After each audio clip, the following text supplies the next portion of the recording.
Bonsoir à tous, bonsoir à toutes, c'est Jérémy Mercier. Je suis ravi de vous accueillir pour cette 21e émission Science en conscience pour Réinfo Covid. On est en direct ce mardi 1er mars, il est 21 h en France.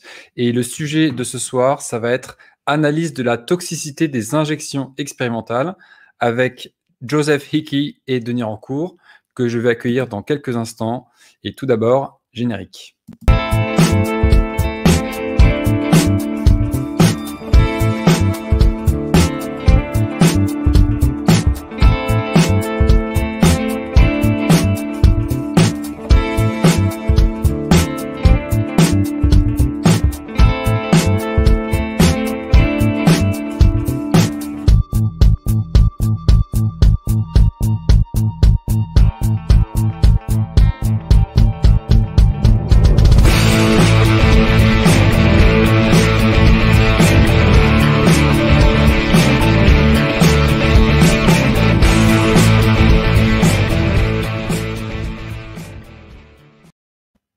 Bonsoir à tous qui nous rejoignez. Donc, on va commencer tout de suite cette émission sur l'analyse de la toxicité des injections expérimentales. J'ai le plaisir d'accueillir Joseph Hickey. Salut Joseph.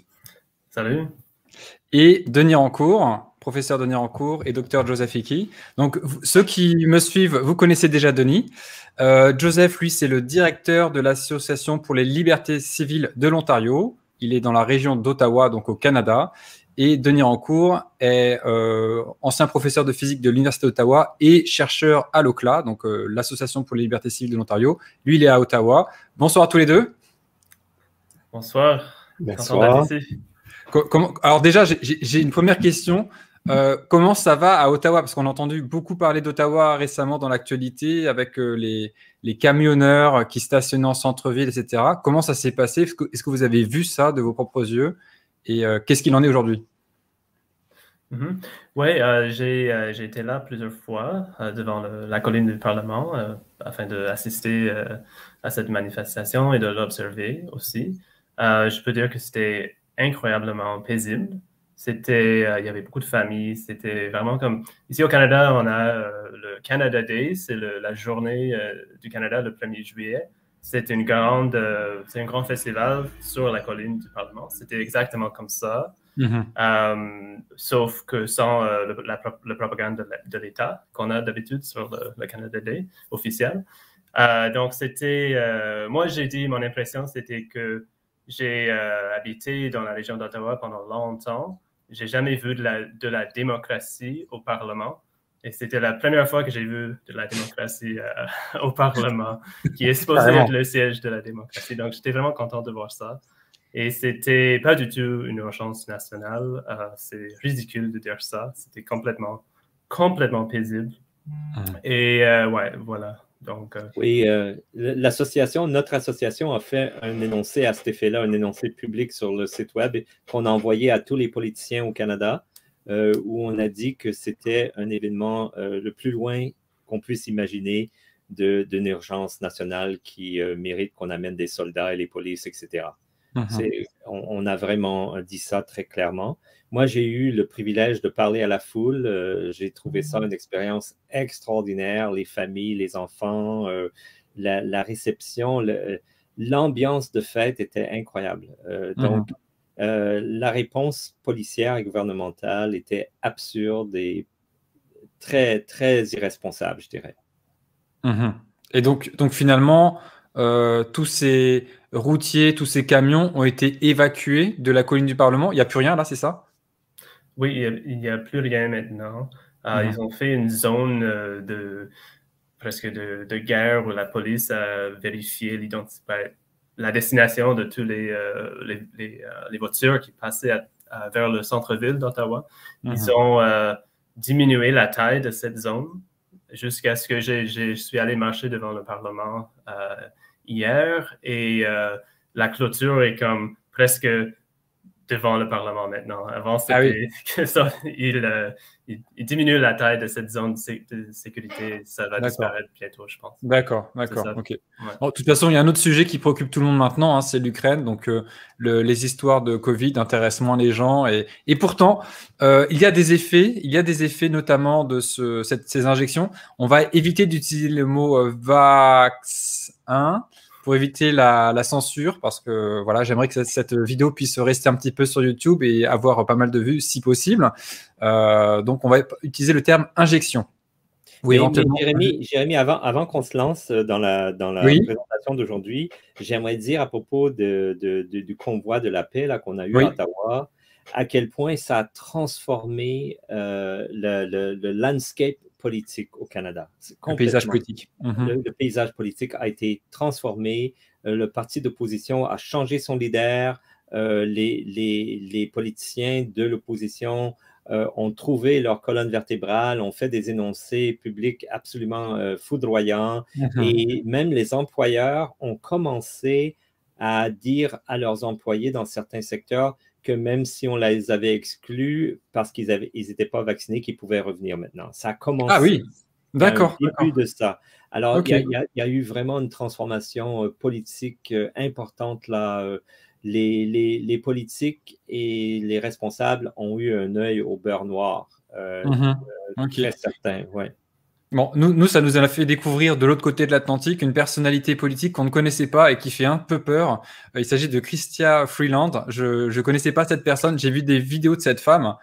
Waouh, elle a l'air d'être particulière, hein, d'acquiescer de la tête et de parler derrière son masque, quasiment de répéter le discours de Justin Trudeau en même temps. C'est assez effrayant de voir des personnalités comme ça. Bon, bref, on va passer à notre sujet du soir. Je pense que je ne peux pas ne pas dire que le grand-père de Freeland était un collaborateur nazi. Et en Ukraine. Ça a été amplement démontré. Il y a plein de preuves à cet effet-là.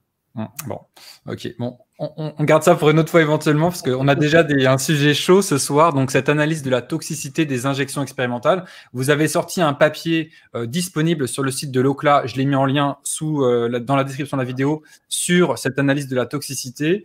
Et bravo pour ce travail. Enfin, c'est admirable. Et je pense qu'on est en train d'ouvrir un sujet vraiment très important qui n'a pas été peut-être suffisamment travaillé auparavant. Et qui pourrait avoir des conséquences énormes sur le suivi de ces injections et de toutes les injections de manière générale. Donc, Joseph, tu as préparé une présentation, tu peux peut-être partager et je vais autoriser ça à l'écran. Parfait.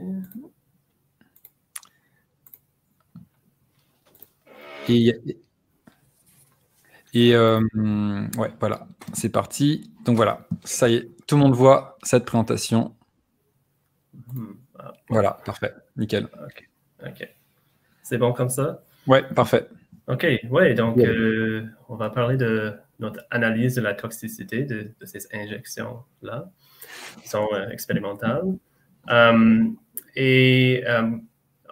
Denis et moi, comme Jérémy a dit, font partie de l'Association des libertés civiles de l'Ontario. Notre lien à notre site web est là pour ceux qui sont curieux à propos de notre association.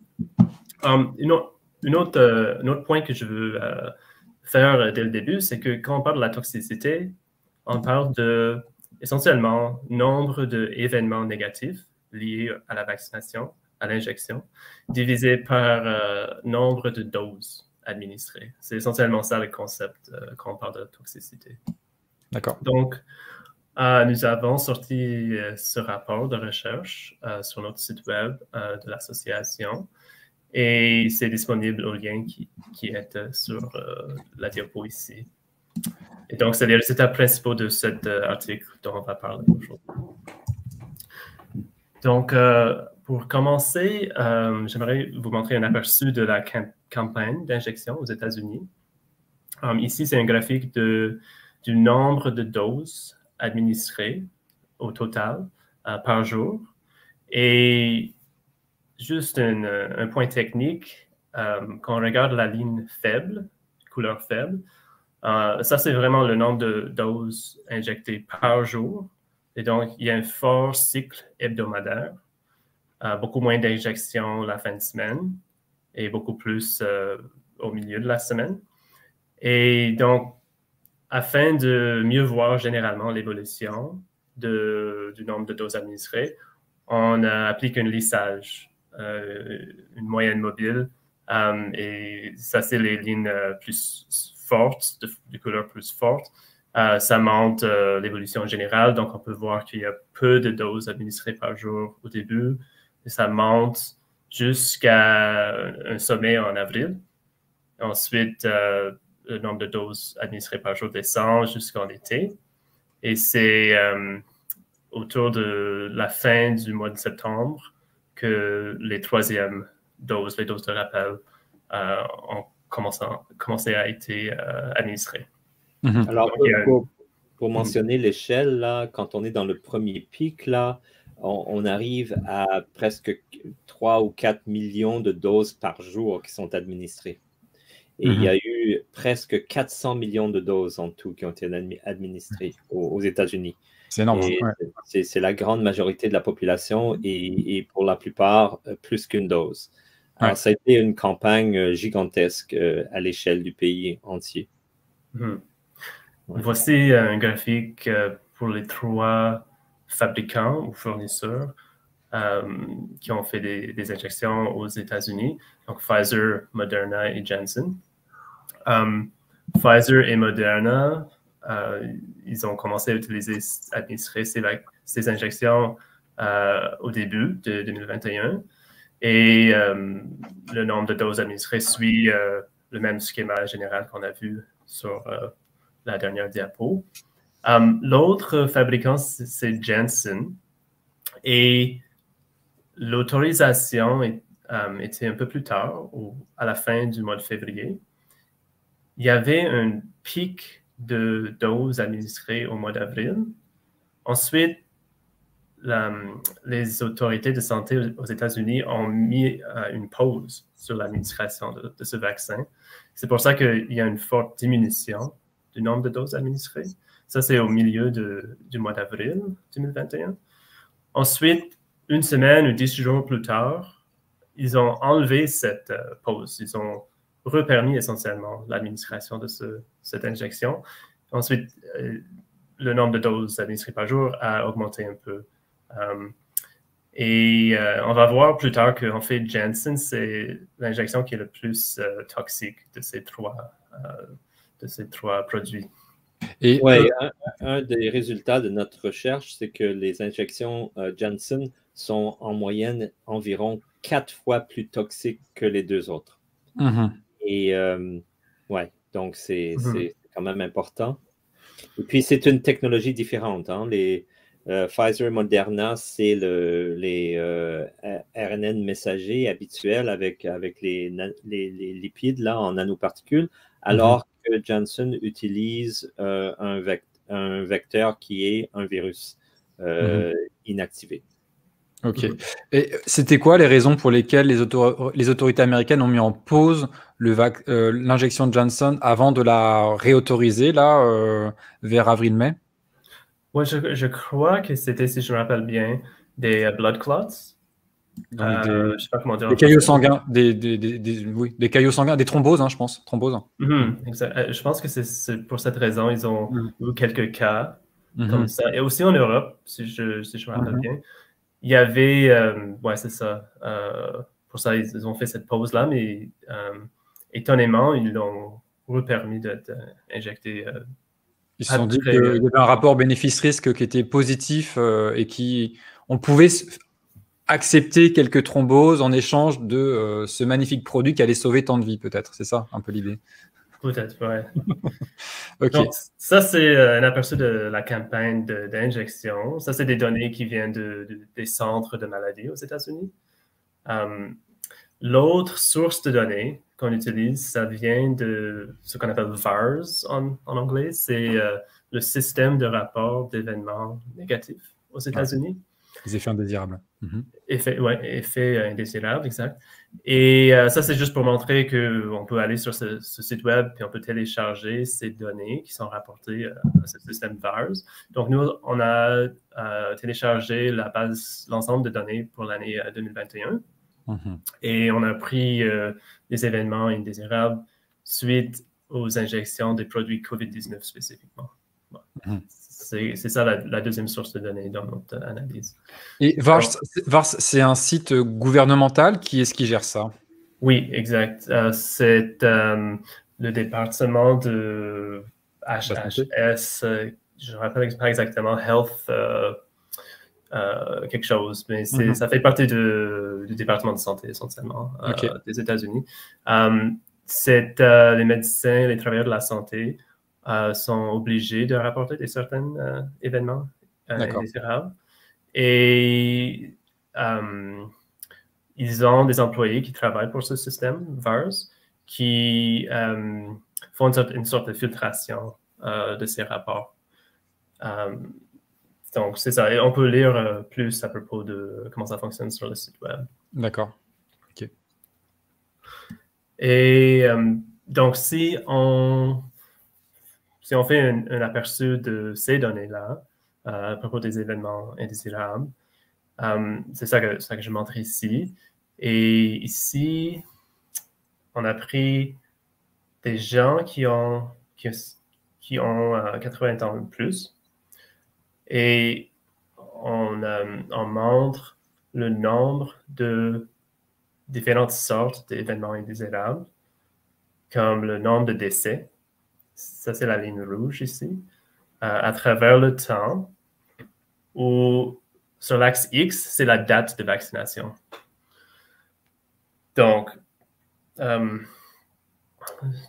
ligne rouge, c'est le nombre Donc, par exemple, si on parle de la mortalité, c'est une personne qui a été vaccinée à la date qui est indiquée, mais qui est morte à un certain moment après, et cette mort a été rapportée dans VARS.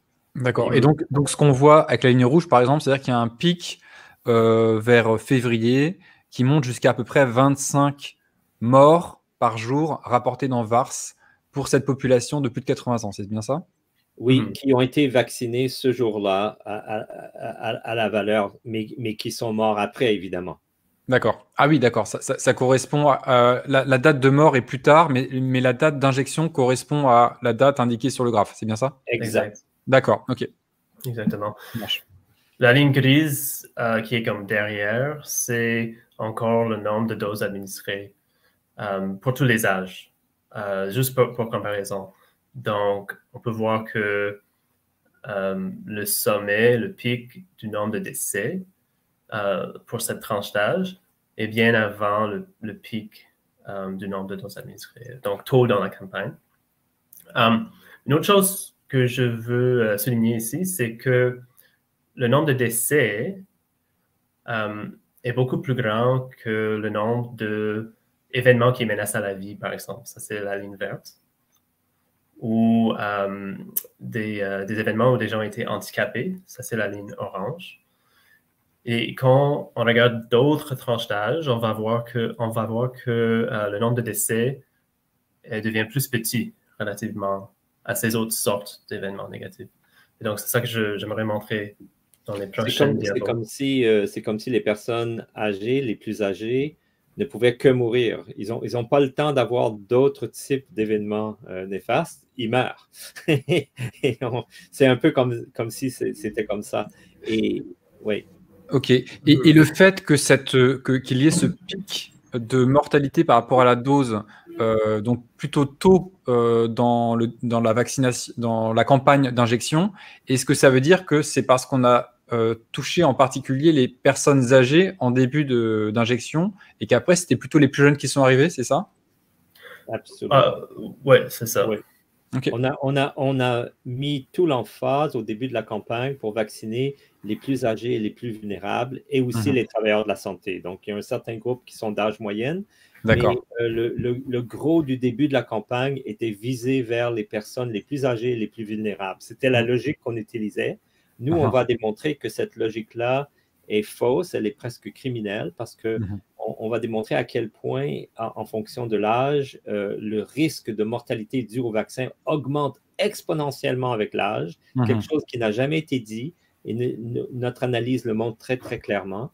Et aussi, on va démontrer que dans ce pic de mortalité des personnes les plus âgées, le début de ce pic et il se passe quelque chose de vraiment inquiétant qui se passe moins plus tard. Et on pense qu'on a trouvé une évidence assez claire qu'ils ont été très négligents au début et où ils vaccinaient même des personnes trop fragiles pour être vaccinées. C'est ça. Et donc, ils ont tué beaucoup de personnes à cause de leur zèle de vouloir vacciner en priorité et le plus vite possible les personnes les plus vulnérables. Et en fait, le mot-clé qu'ils utilisent dans leur propagande, c'est le mot equity, l'équité vaccinale. Alors, ils utilisent ça pour justifier qu'on va aller chercher tous les plus vulnérables, où qu'ils soient, quelque race que ce soit, quelque milieu économique que ce soit, on va aller chercher tout le monde et on va les vacciner au plus vite pour leur sauver la vie. Et c'est le terme equity dans la propagande qui est utilisé pour justifier cette campagne très agressive où on a attaqué avec cette substance toxique les personnes les plus vulnérables et on les a tuées. Par contre, après, ils se sont un peu calmés, sachant qu'il y avait ces observations de décès chez les personnes les plus vulnérables qui ont été... oui, on va montrer pour l'évidence qu'il y a eu un changement de protocole, il y a eu un changement dans leur procédure et ils se sont aperçus que là, ils vont trop fort, il y a trop de dégâts et on doit faire plus attention. Et on voit une brisure dans les données qu'on va vous montrer. Là, on voit vraiment une brisure et on a pu associer ça à des articles dans les journaux qui parlent justement de ce problème. OK. Oui, exactement. Donc, ouais, donc on va vers ça, mais juste avant d'arriver là, j'aimerais vous montrer les tranches d'âge différentes, comment ces figures pour des tranches d'âge différentes. Donc, si on prend la tranche d'âge entre 60 et 80, on peut voir qu'il y a quand même plusieurs décès. C'est un peu plus tard dans la campagne, et ça fait de sens parce qu'on a vacciné, injecté des gens de manière progressivement plus jeune. Si on compare la ligne rouge avec la ligne orange ou la ligne verte, c'est d'autres sortes d'événements négatifs. La ligne rouge est maintenant plus bas. Et encore, si on va à cette autre tranche d'âge entre 40 et 60, il y en a de moins en moins de décès relatifs à d'autres sortes d'événements. Et aussi, ça se passe plus tard dans la campagne aussi. Et juste pour finir, ça c'est la tranche d'âge la plus jeune, entre 0 et 40. Donc, quand on regarde ces tranches d'âge différentes, on peut voir que pour la tranche d'âge la plus âgée, ici, il y a vraiment beaucoup de décès comparé à d'autres sortes d'effets. Donc, c'est vraiment frappant comment il y avait beaucoup de décès chez les gens les plus fragiles, essentiellement, et vraiment tôt dans la campagne. Donc, afin d'investiguer ça, qu'est-ce qui s'est passé dans les premières semaines, les premiers mois de la campagne chez cette tranche d'âge, idéalement, on aimerait regarder le nombre de décès pour cette tranche d'âge divisé par le nombre de doses administrées, par exemple, et de voir s'il y avait un changement. Administré à cette même tranche d'âge, n'est-ce pas? Exactement. Oui, on voudrait avoir ça et magiquement, les données n'existent pas. D'accord. C'est-à-dire, elles existent dans une certaine mesure pour des tranches d'âge qui pourraient nous aider, mais pas assez loin pour aller voir ce que moi j'appellerais les actions criminelles du début de la campagne. Là, il y a comme un gap de données, apparemment. Pas apparemment, il y a un vacuum de données là où on s'y intéresse le plus à ce qui s'est passé. Exactement. Les données à propos du nombre de doses administrées qui viennent des centres des maladies des États-Unis, c'est pas VAERS, c'est l'autre source de données. Si on veut regarder le nombre de doses administrées par tranche d'âge, ça commence seulement au début du mois de mars. Ah oui, d'accord. Ok. Ouais, okay. Donc ça... un vrai gros vide au début, on peut pas investiguer plus loin que ça parce qu'il manque les données avant mars 2021. Exactement. Pour répondre à cette question, si on veut diviser la ligne rouge ici par le nombre de doses administrées à ce même groupe d'âge, on ne peut pas parce que les données, on manque ces données-là. Mais au lieu de Mais faire on ça, est des chercheurs et on trouve des astuces pour faire le tour des problèmes. Donc, essentiellement, ce qu'on va faire, c'est on va utiliser la ligne verte ici comme un proxy un peu. On va diviser la ligne rouge par la ligne verte ici. D'accord. Donc, c'est-à-dire que par procuration, la ligne verte va servir d'intermédiaire pour arriver à ces données que vous ne pouvez pas obtenir parce qu'elles sont cachées avant mars, hein, c'est ça? Exact. Ok. Et c'est ça qu'on montre ici, spécifiquement la figure en bas ici, c'est ce ratio dont je viens de parler. En rouge, c'est pour le groupe d'âge des 80 ans et plus. Exactement. Et on voit vraiment un pic au début, là, très significatif, mais il y a une chute soudaine et on descend vers un plateau de ce rapport. Après ça, il y a du bruit parce qu'il y a trop peu de données. Puis comme c'est un rapport, quand la valeur est très petite en dénominateur, eh bien, ça cause des anomalies. Mais si on regarde juste là où il y a beaucoup de mortalité, dans les premiers 6 mois, on voit un pic très élevé au début, une chute très soudaine, et ensuite on descend vers un plateau. Cette chute très soudaine a lieu au milieu de janvier environ. Et c'est exactement dans le milieu du pic de mortalité pour ce groupe d'âge-là. Donc, ce n'est pas à la fin, ça ne l'accompagne pas. C'est comme si, au début de ce grand pic de mortalité, il y a cette chute dans cette toxicité par proxy, si on veut. Mm-hmm. OK? Donc, il se passait, il y avait une très grande toxicité au début, et tout d'un coup, magiquement, pour ce groupe d'âge, qui est le groupe d'âge qui meurt le plus, la toxicité semble chuter de façon dramatique, comme si on s'était donné le mot de changer quelque chose, comme si on avait changé la formule des vaccins, ou on avait trouvé une autre façon de vacciner, on vaccine dans la jambe plutôt que dans le bras, ou comme si on avait fait quelque chose, parce que tout d'un coup, la toxicité chute. Et on s'est posé la question, mais qu'est-ce qui s'est passé? Ou bien on pourrait ne plus cibler les personnes les plus fragiles qui mourraient plus facilement, c'est ça? Exactement. C'est notre hypothèse. C'est-à-dire que dans le groupe d'âge 80 et plus, il y a une vaste gamme des états de santé. Il y a des gens qui sont très près de la mort et il y a des gens qui sont beaucoup plus en santé. Et donc, il suffit d'éviter de vacciner avec cette substance toxique. On va prouver qu'elle est toxique. Les gens qui sont déjà près de la mort parce que ça va les achever. Et donc, il suffit d'avoir un protocole où on dit aux médecins traitants, faites attention, faites un triage, ne vaccinez pas les gens qui ont des conditions qui sont hyper fragiles parce que ça va les tuer.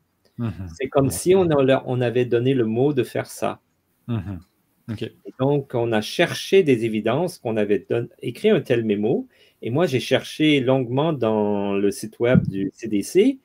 Et il y a des rapports sur les protocoles et les améliorations dans les protocoles jusqu'à une date qui est au-delà de cette anomalie.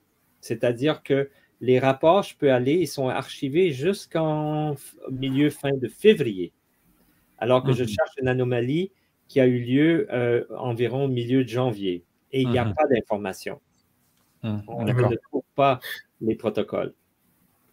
Ouais, cette ligne grise verticale où ce ratio de décès divisé par événement qui menace à la vie, où la ligne rouge chute, cette ligne grise était au 15 janvier.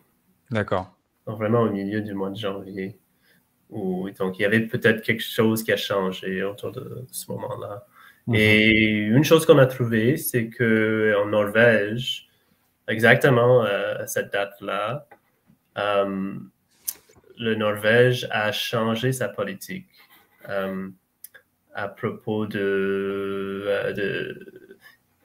il voulait essentiellement expliquer aux médecins qu'ils devaient considérer plus attentivement s'ils voulaient injecter des gens qui étaient très fragiles. Donc les personnes près de la mort, en gros, on dit bon, ceux-là, on va pas les injecter, on les laisse tranquilles par rapport à cette injection. Ils avaient vu plusieurs décès, 23 décès dans les premières semaines de la campagne. Ils ont fait des autopsies et ils ont changé la recommandation officielle à propos de si on veut injecter ces gens-là très fragiles. Ça, c'est très sérieux. Hein? Un pays avancé qui fait une étude sérieuse, qui dit, je pense que l'annonce publique dans leurs médias, c'était justement le 15 janvier, et qui dit, ben voilà, on a trouvé des anomalies, puis il faut changer les choses, il faut s'adapter. Et avec une évidence et à partir de la pathologie qu'ils ont fait, qu'un pays avancé dise ça à propos des mêmes vaccins, je pense que cette nouvelle-là a dû se répandre très rapidement dans le milieu de la santé, au niveau du monde, et dans les pays de l'Ouest spécialement. Alors, pour moi, c'est un indice qu'il y a eu un tel éveil et qu'il y a sûrement eu des rebondissements. OK. La ferveur vaccinale a un peu diminué, en tout cas pour les populations les plus vulnérables. Voilà. Oui, on peut imaginer, là, c'est comme presque une campagne militaire. D'ailleurs, Trump voulait en faire une campagne militaire de vaccination. Alors, on engage des personnes qui ont moins d'expérience. C'est plus tellement les médecins traitants qui peuvent vérifier chaque injection, mais on veut l'équité de la vaccination. Donc, on envoie des soldats partout pour injecter tout le monde, partout. Et je pense que les médecins traitants qui auraient une responsabilité professionnelle à savoir si c'est une bonne idée ou pas, n'avaient pas toujours le temps ou la capacité de tout surveiller. Et donc, dans ce zèle du début, là, ils sont vraiment allés trop fort. Et on suppose qu'il y a eu un ajustement. Et le fait qu'il y a eu cette chute de la toxicité, une évidence d'un ajustement, ça montre qu'avant l'ajustement, il y avait clairement un crime systémique qui se produisait aux États-Unis. On a dû avoir ce comportement un peu partout dans le monde, hein, pas que aux États-Unis. Et je rappelle d'ailleurs qu'en France, là, tu parlais de guerre, enfin en tout cas comme des soldats qui allaient injecter. En France, Macron a dit nous sommes en guerre 6 fois pour annoncer le confinement en mars 2020. Donc on était vraiment en guerre d'un point de vue officiel, en état d'urgence sanitaire, ce qui est du jamais vu. Et on a eu ce même mécanisme avec notamment, je crois, des vétérinaires qui faisaient des injections, qui ont l'habitude de faire ça à des animaux. Et là, ils faisaient ça à des humains tout d'un coup, tellement il fallait mobiliser tout le monde. Et donc, effectivement, sans ce filtre ou cette conscience du médecin de famille qui connaît les gens et qui fait peut-être plus attention, qui s'intéresse à l'état de santé de ses patients avant de pousser à ça. Et là, on a court-circuité tout ce système-là. Effectivement.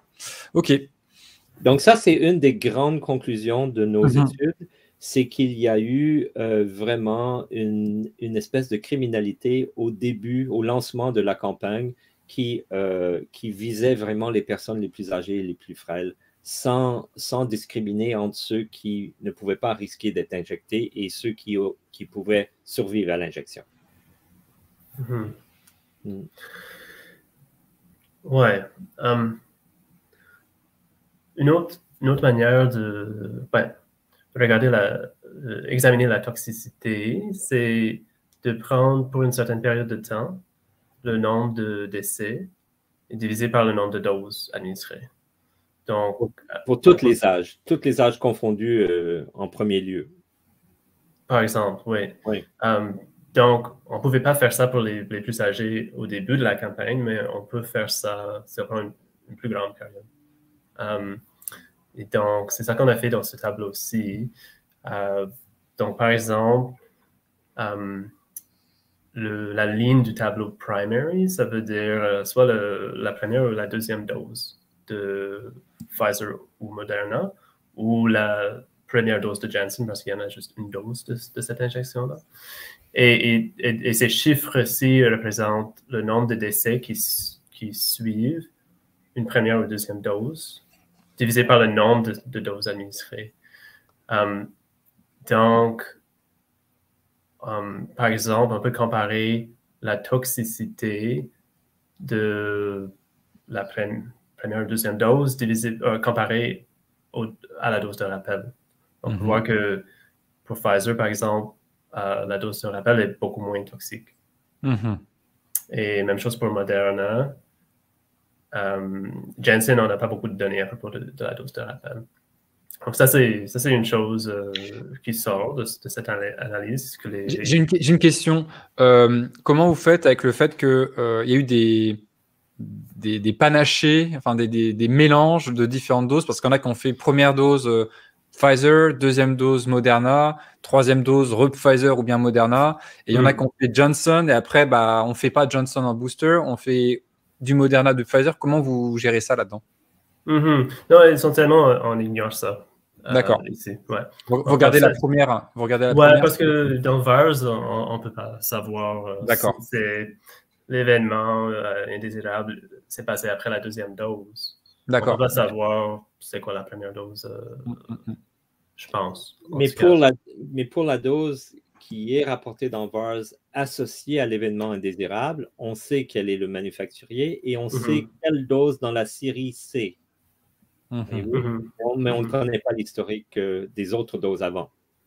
Parce que l'événement désirable qui est rapporté, il est consécutif à la dose problématique, c'est ça? C'est-à-dire que si c'est après la deuxième dose, on ne va pas dire que c'est à cause de la première dose, c'est ça? On va dire que c'est à cause de la deuxième dose.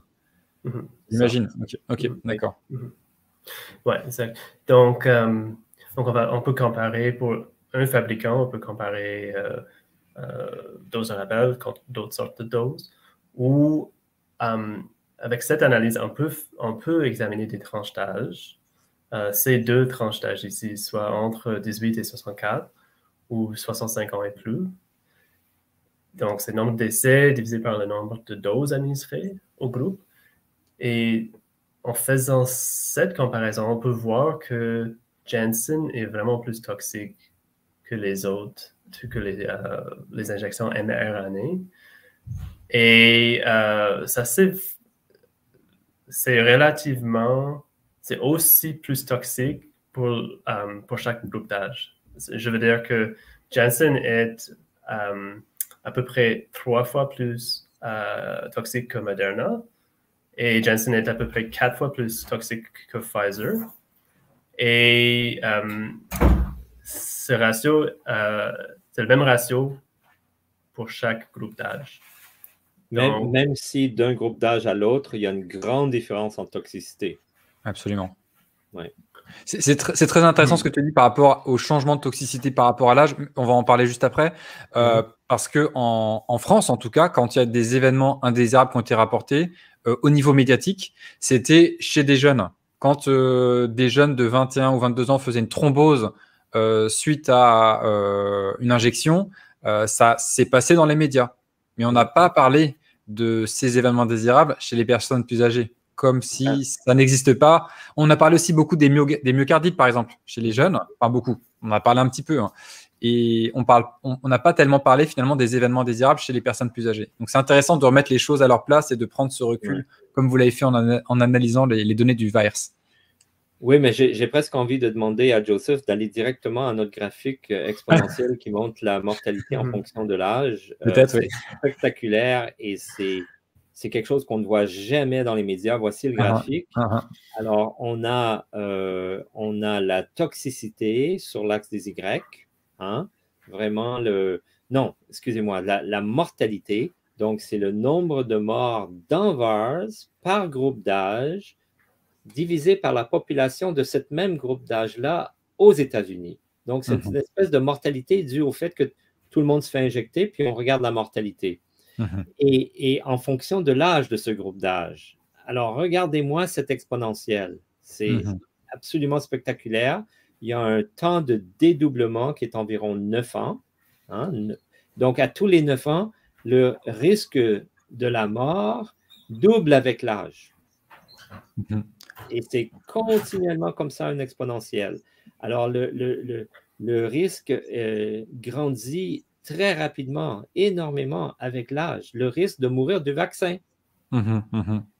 Et c'est clair, là, c'est des données non ambiguës. Ben, ce graphique-là, on ne le présente jamais. On n'en parle jamais. On ne parle pas du fait que votre chance de mourir du vaccin dépend avant tout, s'il y a un paramètre qui contrôle ça, c'est l'âge.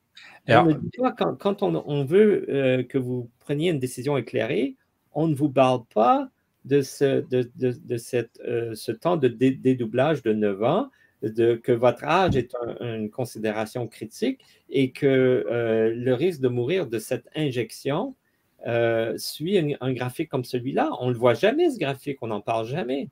Et pire que ça, j'ai envie de dire, ça va à l'encontre de l'idée que il faudrait injecter les personnes les plus âgées, parce que c'est ça qu'on a fait également en France, c'est d'aller chercher un maximum les personnes les plus âgées en disant attention, vous avez plus de 80 ans, vous êtes prioritaire, et donc les gens se sont jetés dessus, et ensuite seulement on ouvre ça aux plus de 60 ans, etc., en créant cette pénurie, hein, et donc cette demande. Et aujourd'hui encore, beaucoup de gens imaginent que on ne devrait pas embêter les jeunes avec ça, mais n'empêche qu'il faudrait vraiment injecter spécifiquement les personnes de plus de 60 ans. C'est toujours encore l'idée, chez les personnes qui ont compris l'arnaque. Hein. Mais cette propagande qu'il faut aller chercher les personnes les plus âgées, les plus vulnérables et les injecter en priorité n'a aucune base scientifique. Et si on étudie les articles scientifiques que j'ai lus à propos de la grippe, par exemple, les vaccins contre la grippe, le contraire, on doit conclure le contraire. C'est-à-dire qu'il y a des études qui ont été beaucoup critiquées, qui ont démontré que la chance de mourir ayant été vacciné chez les personnes âgées est beaucoup plus élevée que la chance de mourir si on n'a pas été vacciné, en comparant des groupes comparables. Des études comme ça, il y en a. Il y en a 5-6 études importantes qui montrent soit il n'y a aucun avantage à vacciner les personnes âgées, ça ne marche pas pour eux, ou c'est dangereux de le faire. Et donc, la science, l'état de la science à l'époque où on a déclaré cette pandémie était tel qu'il n'y a pas de raison logique de dire il faut aller vacciner les plus âgés et les plus vulnérables au plus vite, c'est ça notre priorité. Cette idée-là, cette mantra est complètement contre la logique et ignore complètement cette réalité qu'on est en train de montrer là dans l'épidémiologie du vaccin, là, cette réalité que plus on est âgé, plus on risque la mort de se faire injecter.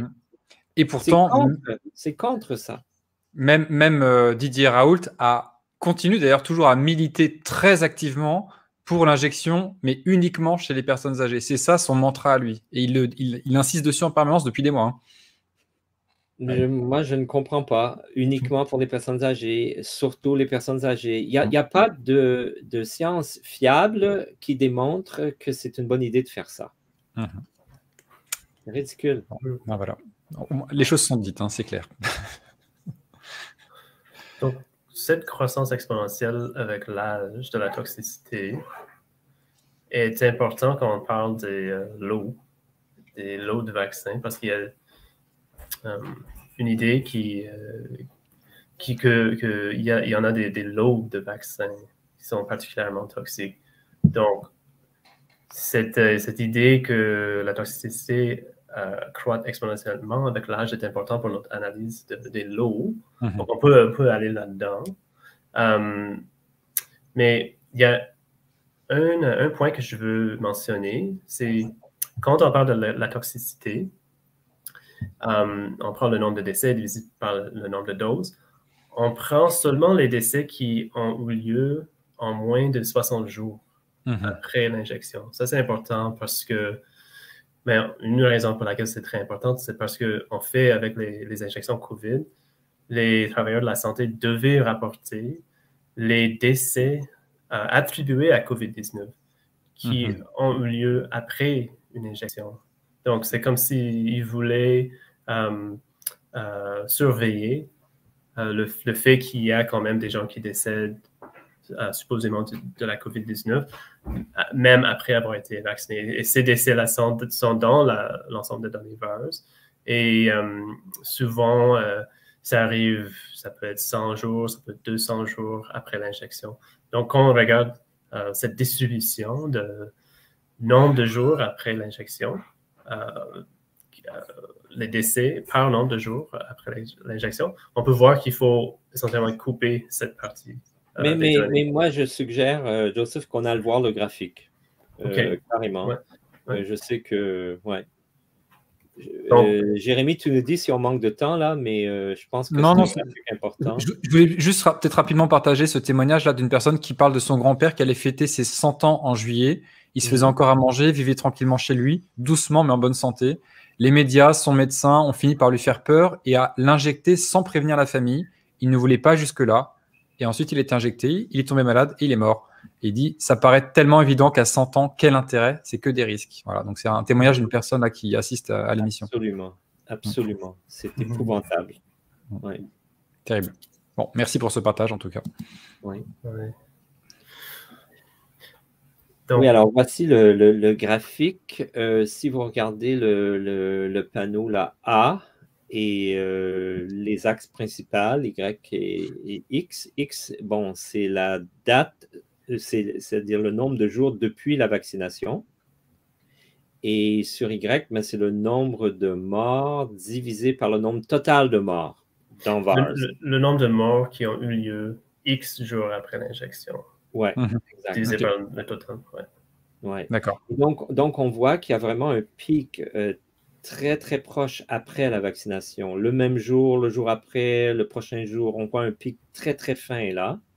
Et ensuite, on descend de ce pic et là, on attrape une espèce d'épaulement qui est d'apparence exponentielle. Ouais.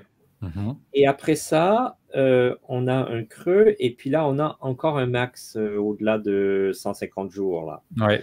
C'est ce max dont parlait Joseph, c'est-à-dire qu'on est obligé de rapporter si les gens ont testé positif pour le COVID après avoir été vaccinés. Et il y a des gens qui sont morts ayant testé positif de COVID et donc ils doivent être dans les données et ils sont là, on voit un maximum comme ça.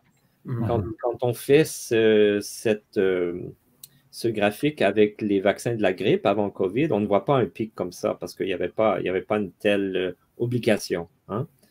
Mais ce qu'on a observé, c'est que cet épaulement exponentiel est vraiment exponentiel.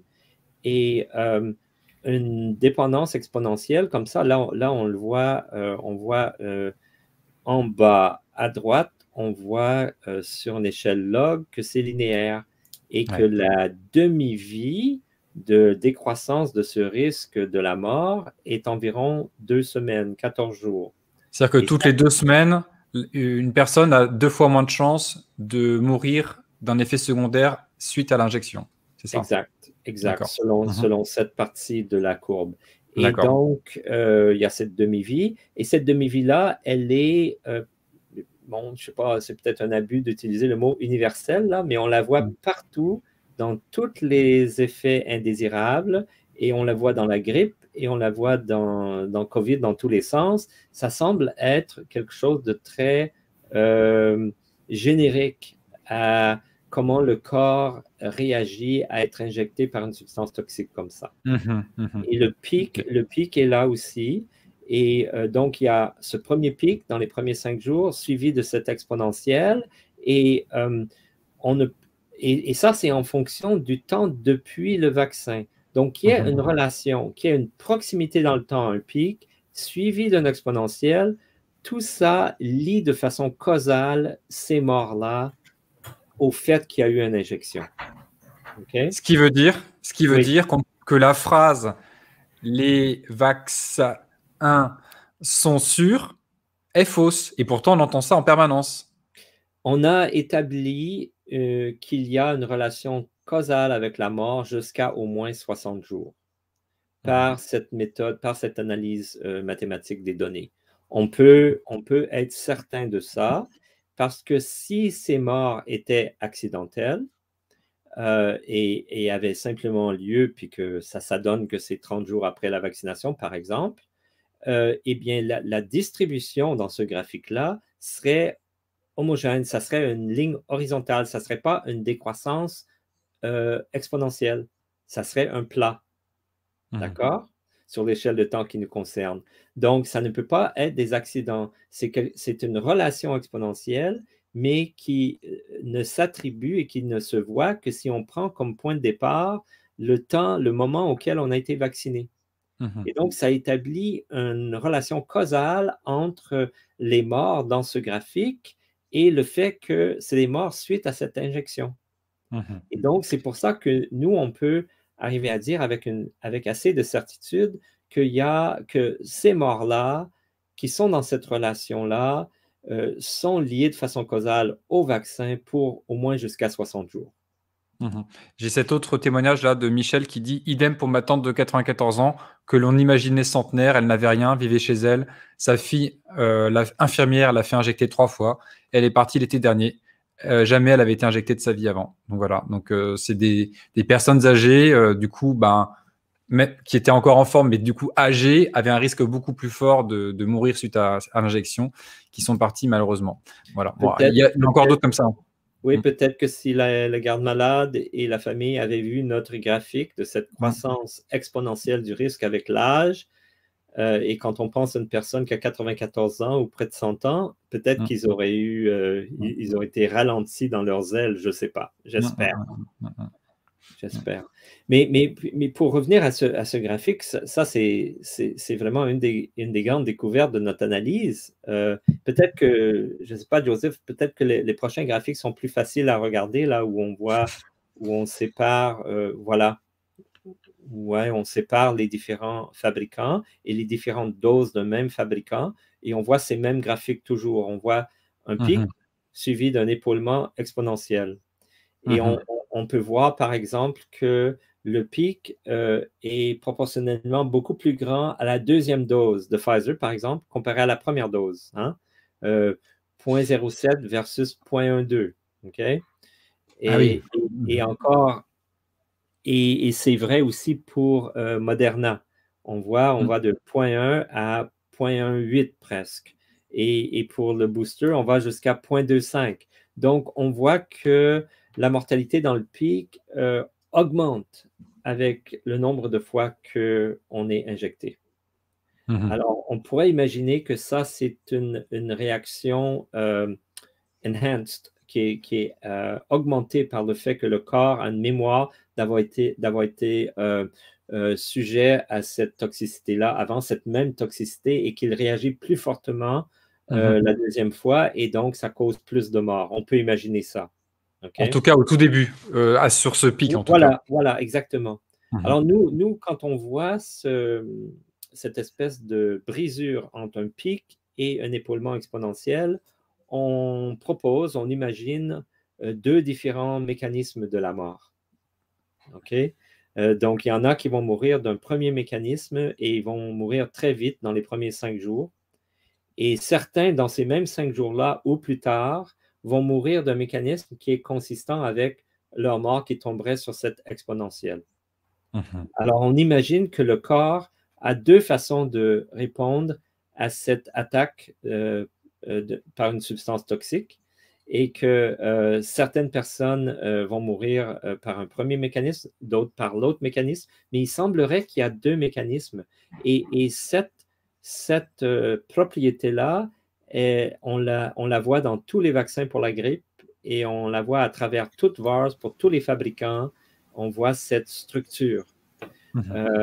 Et il y a des critiques qui nous ont dit, ouais, mais la décroissance exponentielle, c'est peut-être juste un biais de reporting bias, c'est-à-dire que une fois qu'on est allé, une fois que ça fait un moment qu'on a été vacciné, bon, on ne va pas le rapporter à VAERS. Et plus c'est long, moins on va le rapporter. Alors ça serait un biais. Alors pour nous, ça serait surprenant qu'un biais nous donne exactement et de façon très consistante toujours une exponentielle qui a toujours la même demi-vie. Ça serait surprenant, quel que soit le type de symptômes et quelle que soit la période de la grippe avant COVID versus COVID, c'est toujours la même chose.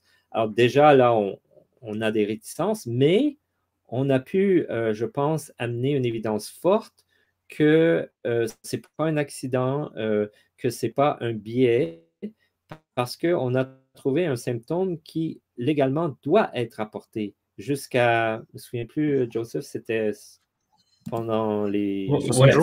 pendant 6 semaines, 42 jours. 6 semaines. 42 jours. Les médecins sont obligés de rapporter cela. Voilà. Le symptôme en question, c'est le Guillain-Barré, syndrome de Guillain-Barré. Si ça se passe après une injection influenza. Contre la grippe. Ouais, c'est ça. Et donc, on a quoi? Une décennie de données sur les injections de la grippe. On a ce symptôme Guillain-Barré qui doit être rapporté, qui est rapporté. Et quand on fait un graphique de l'occurrence de ce symptôme-là en fonction du temps depuis l'injection, on trouve exactement la même demi-vie, dans ce cas-ci 14 ou 13 jours, vous voyez, et une dépendance exponentielle. Alors, il n'est pas question là qu'on a décidé de ne pas rapporter la chose. On est tenu légalement de le faire. Et il y a eu beaucoup de bruit aux États-Unis par rapport à ce que ce symptôme-là pouvait être causé par les vaccins, était 8 fois plus fréquent si on est vacciné contre la grippe que dans la population générale, etc. Donc, il y a eu beaucoup de bruit qui a été fait. Et donc, il y a comme une conscience qu'on doit rapporter ça. Et donc, je pense pas que ça...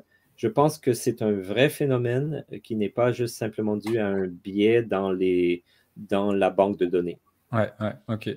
Très, très intéressant d'avoir. C'est super d'avoir pu aller chercher aussi loin et découvert ce syndrome de Guillain-Barré qui, lui, là, il n'y a pas de biais de reporting, je ne sais même plus comment on dit ça en français, de mise en place dans le rapport parce que ils sont obligés, en fait. C'est une obligation légale. Hein. Oui. Donc, c'est fait. Et waouh, c'est bon, très intéressant. Jusqu'à 42 jours, on peut voir la décroissance exponentielle jusqu'à là. Ouais. Pour ce symptôme, ouais. Et donc, c'est ça, la décroissance exponentielle de la distribution du nombre de jours qui établit le lien entre l'injection et l'événement négatif. Mais ici, c'est ce qu'on a déjà présenté, la relation exponentielle avec l'âge de la toxicité. Ça, c'est important pour toute cette question de l'eau, particulièrement toxique. Donc, Denis, peut-être tu mais avant, j'aimerais dire quelques mots sur le dernier graphique, là, juste avant. Oui, j'aimerais aussi signaler pour les auditeurs que le temps de dédoublement dans cette augmentation exponentielle, c'est 9 ans. Okay? On voit dans le graphique à droite, c'est un graphique semi-log, si on veut, et on voit la droite, là, a une pente qui correspond à 9 ans. 9 ans, c'est le temps de dédoublement aussi, et ce n'est pas un accident, c'est le temps de dédoublement, le saviez-vous, dans une population moderne, de l'augmentation du risque de la mort par année ou par unité de temps en fonction de l'âge. Ce risque-là double à tous les 9 ans aux États-Unis et en Europe. C'est une propriété des populations, c'est donc une propriété fondamentale de la biologie du corps humain quand la cause de la mort n'est pas des attaques par des animaux sauvages et le fait qu'on vit sous un volcan et ce genre de choses, mais quand on a une vie où on est normalement attaqué par toutes sortes de maladies potentielles, le vieillissement, etc., avec une vie normale, le risque de mortalité par unité de temps double à tous les 9 ans. Okay. Et donc le risque de mortalité au vaccin suit la même loi, si on veut. Et ça, c'est signe que les mêmes mécanismes de protection du corps qui sont en jeu dans la survie de la personne au long de sa vie sont les mêmes mécanismes qui protègent la personne d'une attaque par cette substance toxique. En d'autres mots, l'efficacité de ça en fonction de l'âge suit la même loi. Okay? Donc, il y a une certaine profondeur là dans ce qu'on a découvert. Ouais. Et donc on va au-delà de juste la recherche sur les injections. On découvre des propriétés de la vie humaine finalement. Et là, ces conséquences des injections sur la vie humaine suivent à peu près les mêmes constantes, les mêmes règles que la mortalité, l'évolution de la mortalité en fonction de l'âge en fait, en fonction de son âge. Moi, je pense que ces injections sont pas juste expérimentales dans le sens qu'on ne sait pas ce qu'on fait, mais sont expérimentales dans le sens qu'on a fait une grande expérience sur les populations humaines et à partir desquelles on peut faire des recherches et apprendre des choses, conclure des choses. Ouais. OK. Bon, je préfère quand même malgré tout être dans le groupe témoin. Hein. Je suis toujours très bien dans ce groupe témoin. Mais là Joseph, allait nous amener à... Oui, ça c'est... Là, on va dans le profond, là. Est-ce que tu veux expliquer ce graphique ou est-ce que non, vas-y, Denis. Ah oui, OK. Bien. Bon, ben là, à gauche, disons, il y a le nombre de morts qu'on observe dans VARS. Et chaque point représente un lot de vaccins. Et sur l'axe des X, on a l'âge médiane pour ce lot de vaccins, pour ce lot, oui. Donc, il y a le nombre de morts par lot sur l'axe des Y et l'âge médiane des personnes qui sont mortes, l'âge médiane à la mort pour ce lot. Et donc, chaque point représente un lot de vaccins. Est-ce qu'on a une idée de combien de doses d'injection il y a par lot? On a une idée dans le sens qu'on sait très bien la moyenne, mais la variabilité d'un lot à l'autre, du nombre de doses n'est pas connue. Et c'est quoi la moyenne? Oh, je ne me souviens plus, mais c'est dans les milliers, là. Je me plusieurs milliers d'injections par lot, c'est ça? D'accord. Oui, oui. En moyenne. Mais ça peut varier beaucoup. Ça peut varier beaucoup. Il y a un grand potentiel que ça varie beaucoup parce qu'il y a peut-être des lots qui n'ont pas complètement été utilisés ou qui ont été perdus dans le transport ou plein d'affaires. Il y a tellement de facteurs qu'il y a une grande incertitude. D'accord. Mais il reste qu'on peut essayer d'interpréter ce graphique en supposant qu'il y a à peu près le même nombre d'injections par lot, de doses données par lot, en gros. Et est-ce qu'on peut comprendre ce graphique? Alors, la première chose qu'on remarque, c'est que le secteur en haut à gauche n'est pas occupé du tout, et le secteur en bas à droite est plein de points. Et la ligne qui sépare les deux, ou la courbe qui sépare les deux, ça correspond environ à une exponentielle. Et cette exponentielle-là a un temps de dédoublement de 9 ans, encore une fois. Donc là, on est en train de voir l'effet de l'âge dans la démarcation entre la partie occupée de ce graphique et la partie non occupée de ce graphique. OK? Première chose. Et ensuite, on voit qu'il y a une grande distribution des valeurs des points et qu'en augmentant l'âge médiane, la largeur, la gamme des valeurs possibles est de plus en plus grande. Et en fait, on peut voir que la gamme des valeurs possibles double à toutes les 9 ou 10 ans environ. Et donc, il y a une grande systématique dans ce graphique-là. Le graphique à droite, c'est simplement l'exponentielle en fonction de l'âge médiane pour les mêmes lots. Et on peut voir donc c'est que la ligne de démarcation est une droite. Et cette droite-là a cette fameuse pente de 9 ou 10 ans. Eh bien, ça démontre, je pense, que l'âge est important pour déterminer le risque de la mortalité, mais aussi la variabilité dans l'état de santé augmente exponentiellement avec l'âge.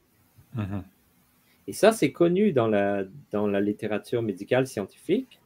Plus on est âgé, plus il y a une grande hétérogénéité dans les statuts de santé de la personne, dans leur vulnérabilité, dans le nombre de co-conditions qu'ils ont, les choses qui... Bon, leur niveau de santé est très variable d'un individu à l'autre quand on a 80 versus une population qui aurait juste 60 ou 40. Il y a beaucoup moins de variabilité dans l'état de santé. OK? Il n'y a pas beaucoup de gens qui sont près de la mort, etc. Bon. Alors que quand on a 80, on peut faire des sports et à l'autre extrême, on peut être dans le lit près de la mort. Il y a deux. Et donc, la variabilité de la vulnérabilité qui va donner lieu à une mort suite à une injection par une substance toxique varie elle aussi avec l'âge de façon exponentielle. Et je pense que ça explique tout ce graphique en termes des lots. Et donc, ça voudrait dire qu'il n'est pas nécessaire de postuler qu'il y a une grande différence d'un lot à l'autre au niveau de la fabrication et de la toxicité qui serait due aux différences de fabrication et un manque de contrôle dans la fabrication. Il n'est pas nécessaire de présupposer ça. On peut expliquer toute la variabilité de la toxicité en termes simplement biologiques de l'âge et la capacité de se battre contre une attaque par une substance toxique. Ça, c'est très important parce que beaucoup de gens aujourd'hui, et on est passé par ça aussi un moment, croient qu'il y a des différences entre les lots, qu'il y a des lots toxiques et qu'il y a des lots qui ne sont pas toxiques. Il y a même eu un site internet qui a fait qui s'est fait connaître, howbad.info, donc qui était censé indiquer la toxicité de certains lots par rapport à d'autres et montrer que certains étaient vraiment très toxiques et beaucoup de gens mouraient. Sauf que vous deux, donc Joseph et Denis, vous avez étudié le site et la façon d'analyser les lots faits par ce site. Et en fait, qu'est-ce qui s'est passé? Qu'est-ce que vous avez découvert? Ils ont sorti plusieurs vidéos, différentes hypothèses ou conclusions. Et parmi les premières vidéos, il y avait un problème à propos des données, essentiellement. Ils ont inclus des lots qui n'étaient pas vraiment des vrais lots. Et donc, sur le site web de l'Association de liberté civile de l'Ontario, on a mis un petit essai à propos de c'est quoi ce problème pour décrire cela, pour la communauté de recherche, pour qu'on fasse attention à ce problème dans les données. Après ça, ils ont fait d'autres études. Je ne suis pas au courant de leur vidéo, s'ils ont fait un autre rapportage. Mais essentiellement, sur leur site web, on peut voir le nombre de décès par lot. Et ça serait ces mêmes points ici. Si on va dans leur site web et on prend les lots, les lots qui sont les plus mortels, ça serait ces points ici. D'accord. Qui sont sur ce graphique. Il me semble que vous avez découvert aussi qu'il y avait des artefacts notamment et des problèmes de l'eau qui étaient mal répertoriés, des mélanges entre des zéros et des O et choses comme ça, non? Oui, il y avait des erreurs typographiques. Il y a beaucoup d'erreurs typographiques dans le numéro qui identifie le lot dans VARS parce que c'est les personnes qui rapportent les événements non désirables doivent entrer ça dans un formulaire. Et puis, il y a plein d'erreurs typographiques et ça peut donner l'impression qu'il y a un lot qui a très peu d'événements adverses, simplement parce que ce n'est pas un lot, en fait, c'est une erreur typographique. Alors, ça peut donner plein de lots où on s'est trompé entre un B majuscule et un 8, et puis tout ce genre de choses, un 0, puis la lettre O, etc. Bon, il y avait plein de lots qui n'étaient pas des lots, et donc ça donnait l'impression qu'il y avait plein de lots qui n'avaient à peu près pas d'effet adverse, et juste certains lots qui en avaient beaucoup. Et les lots qui en avaient beaucoup, en fait, nous, on a démontré très rapidement que c'est des lots qui avaient été administrés au début de la campagne quand on attaquait les personnes les plus âgées. Bon, c'est ça, voilà. Des choses comme ça. Alors, on a pu corriger beaucoup des erreurs d'interprétation au début, mais je suis en contact avec ces chercheurs-là et ils gardent l'opinion qu'il est nécessaire de postuler qu'il y a une variation autre que juste due à l'âge et qui serait due, d'après eux, à cette variabilité dans la fabrication. Et notre position, c'est que ce n'est pas nécessaire de postuler ça, que tout peut s'expliquer normalement par la biologie même de comment le corps répond à une telle attaque. Et c'est ce qu'on essaie de démontrer dans ce graphique. Et on a pu prouver ça, si on veut, en faisant le même graphique, mais pas sur la base des lots, mais plutôt sur la base soit de la date de vaccination, où il y a plusieurs lots qui sont impliqués dans une date de vaccination, et on trouve le même genre de graphique. Vous voyez? On trouve qu'en fonction de l'âge médiane, la variabilité augmente de beaucoup. On trouve une exponentielle, grosso modo, qui démarque la section du graphique où il y a très peu de points et la section où il y en a beaucoup. Et donc, on trouve le même genre de phénomène, le même type de variabilité, que ce soit avec la date de vaccination. Et même, on est allé et on a utilisé l'État aux États-Unis, carrément l'État. Il y a 50 États, ça permet d'avoir 50 points sur le graphique. Voilà les points. C'est le même genre de phénomène, la même variabilité, même si on s'est assuré que les lots n'étaient jamais envoyés juste à un État, mais qu'on distribuait géographiquement le plus possible les lots. Et bien, quand on regarde par État, on obtient la même variabilité que si on avait regardé par lot.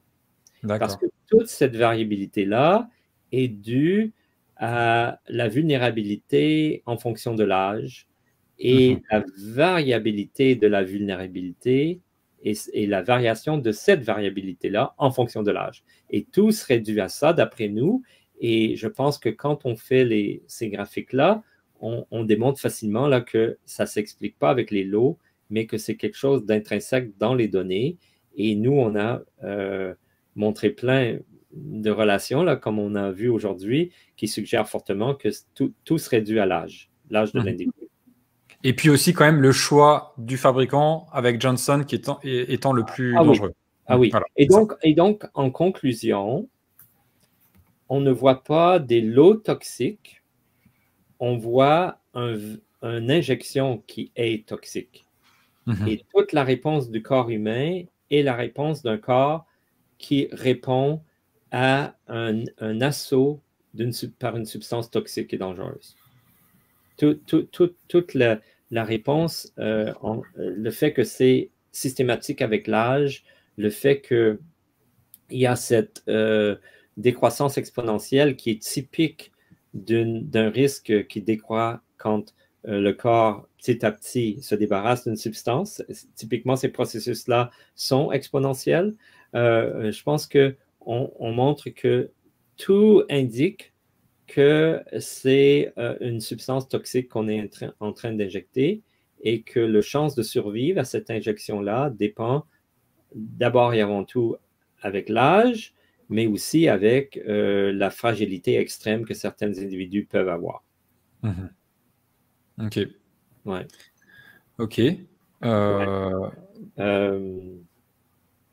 Bon, ben, on a fait le tour. Hein. Oui, je pense. Ouais. Tu voulais rajouter quelque chose, Joseph?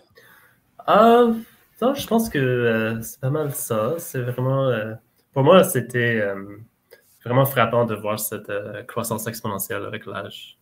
Quand j'ai vu ça dans les données, c'est wow.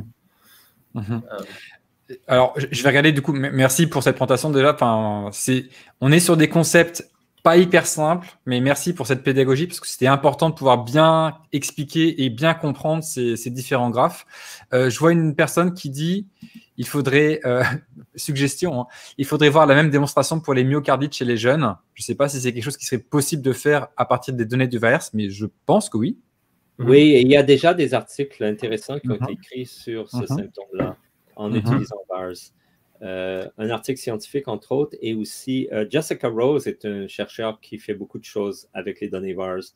Ça vaut la peine d'aller voir son subtrack.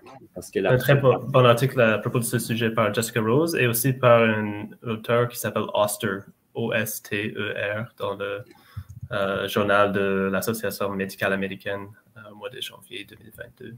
C'est, aussi. Mais on est les premiers à démontrer les relations exponentielles qu'on a exposées aujourd'hui. Et la décroissance exponentielle avec une demi-vie de 2 semaines et l'augmentation exponentielle avec un temps de dédoublement de 9 à 10 ans. Ça, on est les premiers à avoir montré que ça existe dans VAERS, c'est systématique et ça doit être lié à la biologie fondamentale du phénomène. Donc, alors, on arrive... puis, donc, le crime le plus... Il y a 2 crimes qu'on a vus et parce que c'est presque forensics qu'on est en train de faire comme recherche. Hein. On est à la recherche des crimes et on a vu 2 crimes. Donc, d'une part, le vaccin est définitivement une substance toxique. Il faut le traiter comme une substance toxique. Les gens qui sont vulnérables, âgés, à cause de l'âge ou à cause de leurs conditions, peuvent mourir facilement causés par ce vaccin c'est une substance toxique. Point à la ligne, première chose. Deuxièmement, on a pu mettre en évidence qu'il y a eu, c'était presque criminel à quel point on avait du zèle au début de la campagne. On est allé vacciner des personnes trop fragiles pour être vaccinées et on les a tuées jusqu'à temps qu'on ajuste nos protocoles et notre façon de faire. Et donc, l'échelle, la grande échelle sur laquelle ça a été fait et la façon que ça a été fait et la propagande qui poussait vers ça, quand on regarde tout ça, à la lumière des données qu'on a exposées, ça a été un crime. Oui, donc deux conclusions très, très nettes, très claires et qui sont appuyées par ces recherches et ces résultats que vous avez pu montrer dans ces différents graphiques. Bon, ça me paraît vraiment très clair. Il y a des questions. Est-ce qu'on peut comparer la toxicité de ces injections par rapport aux autres injections, notamment celle de la grippe que vous avez regardée? Est-ce qu'on peut comparer quoi exactement? Les injections Covid, la toxicité des injections anti-Covid, dites anti-Covid, par rapport à la toxicité des injections dites anti-grippe. Oui, il faut avoir une source de données à propos du nombre de doses administrées pour les injections de la grippe. Et ça se peut que ça existe.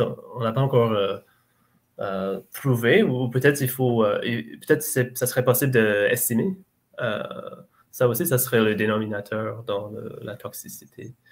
Parce qu'on est en train de comparer quelque chose les données dans VAERS à propos de la grippe, c'est à travers 20 ans. Et les données pour COVID, c'est l'année 2021. Et aussi, il y a une grande différence entre la période avant COVID et COVID. C'est qu'il y avait beaucoup plus d'attention chez les travailleurs de la santé, sûrement pendant la période COVID, à propos de rapporter des événements indésirables. Donc, il faut prendre tout ça en compte, mais ça se peut que ça serait possible. Cela dit, alors c'est peut-être pour les événements indésirables mineurs, quoique, il me semble qu'en France, à certains moments, les centres qui s'occupaient de récupérer, de faire remonter les effets indésirables disaient aux gens, arrêtez de remonter ça, il y en a trop, on n'arrive plus à gérer.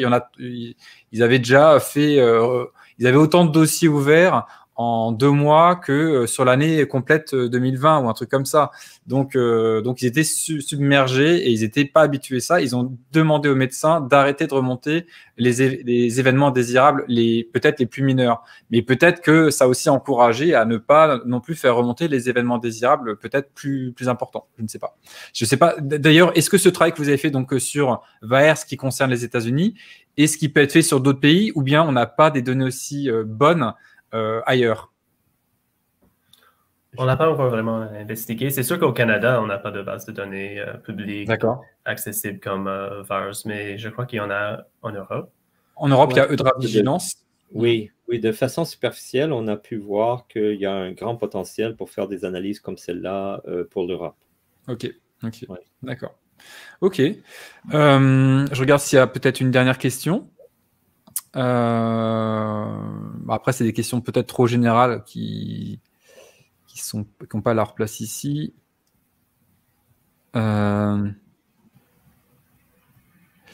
Alors... Dans le genre, est-ce qu'on a donné de l'argent aux camionneurs et donc notre compte de banque a été gelé par Non, la question n'a pas été posée, mais oui, c'est une bonne question. Vous êtes concerné par ça ou bien vous connaissez des gens qui ont été concernés par ça, peut-être? Oui, j'ai des amis qui sont très concernés par ça. Et dont les comptes ont été bloqués, du coup? Qui s'y ont inquiétés, puis il y a eu des reportages dans les médias, des comptes qui ont été bloqués, oui. D'accord. D'accord. Bon, après, il y a pas mal de personnes qui me font remonter, qui me signalent que dans leur famille, par exemple, Marie-Hélène qui dit ma mère, donc qui a eu un zona thoracique dès le lendemain d'une injection. Bon, il y a pas mal de personnes qui me font ce genre de partage, donc bon, ça a l'air d'être assez fréquent. Aussi de cancers qui sont réactivés ou bien qui sont plus virulents suite aux injections. Bon, bref. Par rapport, peut-être, dernière question, mais on sort un peu de ce sujet, mais peut-être avoir votre avis là-dessus, parce que c'est une question qui revient très souvent. Comment on peut expliquer ce mécanisme de toxicité? Est-ce que ce serait lié à cette fameuse molécule spike? Est-ce que ce serait lié à d'autres composants de ces injections? C'est quoi votre avis sur la question? Moi, j'aimerais tenter une réponse, Joseph, si tu permets.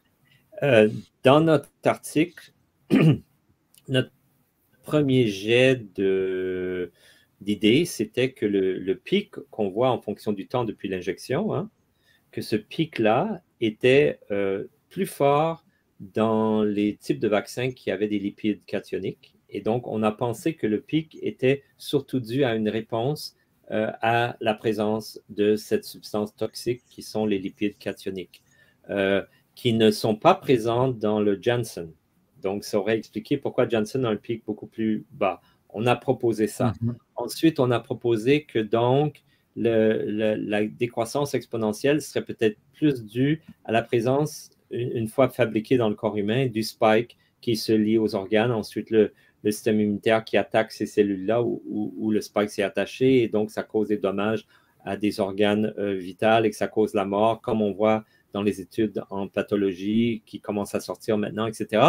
Donc, on s'est dit peut-être que notre temps de décroissance, là, notre decay time de 2 semaines serait rattaché au temps de vie de la protéine spike dans le corps humain avant qu'elle soit éliminée.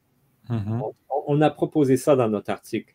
Mais quand on a vu que par après, que toutes les données pour la grippe, pour le vaccin contre la grippe, donnent exactement les mêmes comportements, hein, on s'est dit, c'est probablement pas des éléments simples de la fabrication du vaccin qui sont reliés à ces 2 différentes composantes dans le risque de la mortalité. Hein. C'est probablement beaucoup plus quelque chose de générique rattaché à la nature même du corps humain, des différents mécanismes dans le corps humain pour combattre un tel assaut.